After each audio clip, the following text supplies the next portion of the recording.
Bismillahirrahmanirrahim. Assalamualaikum warahmatullahi wabarakatuh. Perkenalkan, nama saya Agung Ginanjar dengan nomor induk mahasiswa 119402008 dari KPI 5A. Di sini saya akan menjawab soal-soal ujian tengah semester dari mata kuliah Teknik Hitobah. Nah,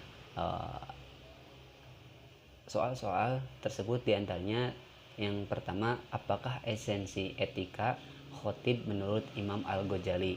Yang kedua, apa saja unsur-unsur utama etika dalam proses kegiatan hitobah yang harus dimiliki seorang khotib dan jamaah?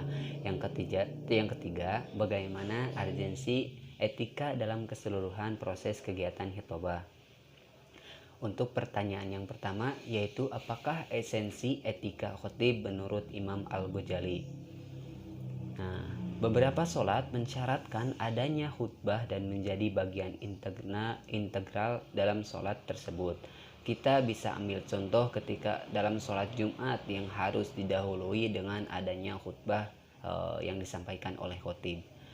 Nah, Imam Al-Ghazali dalam risalahnya yang berjudul Al-Adab Fiddin dalam Majmu'ah Rasail Al-Imam Ghazali. Nah, dalam risalahnya tersebut terdapat 15 etika ketika menjadi seorang khotib dalam berkhutbah. Nah, esensi dari 15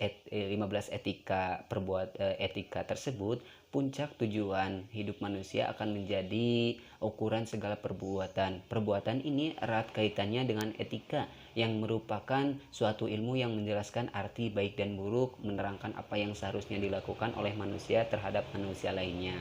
Nah, dari 15 poin etika yang disampaikan oleh Imam Al-Ghazali, ada poin yang sangat menarik, yaitu sampaikanlah khutbah dengan sikap tawadu.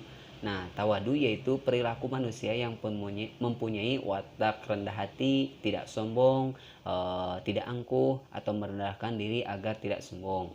Nah, jangan sampai ketika kita menyampaikan khutbah, baik itu dalam khutbah sholat Jumat maupun sholat yang lainnya yang ada khutbahnya, jangan sampai kita menyampaikannya dengan ria-ria keangkuhan diri kita dan kesombongan diri kita. Mungkin itu yang saya dapat sampaikan. Untuk yang keduanya, apa saja unsur-unsur utama ketika dalam berproses kegiatan hitobah yang harus dimiliki seorang khotib dan jamaah? Nah, untuk unsur-unsur yang harus dimiliki oleh seorang khotib, yang 15 tadi udah dijelaskan.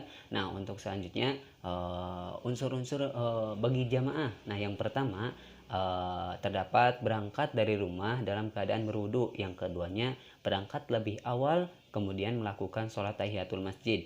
Yang ketiga, menjawab salam dari khotib. Yang keempat, menjawab kumandang azan dan berdoa setelahnya. Yang kelima, bila khotib bersolawat, hendaknya kita bersolawat kembali. Yang keenam, dilarang duduk dengan memeluk lutut. Yang ketujuh, dilarang berbicara dan mengobrol. Yang kedelapan, dilarang bermain-main ketika khutbah.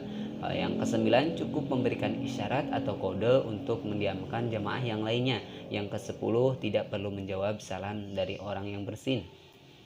Yang kesebelas, bila kita datang terlambat, lakukanlah sholat tahiyatul masjid. Yang ke-12, berniat untuk aktualisasi pesan khotib. Yang ke-13, mengamini doa khotib. Selanjutnya, pertanyaan nomor 3, bagaimana urgensi etika dalam keseluruhan proses kegiatan hitobah? Nah, urgensinya yaitu bagaimana kita sebagai manusia bisa mengaplikasikan etika-etika atau adab-adab dalam segala perkara, bukan hanya dalam kegiatan hitobah saja.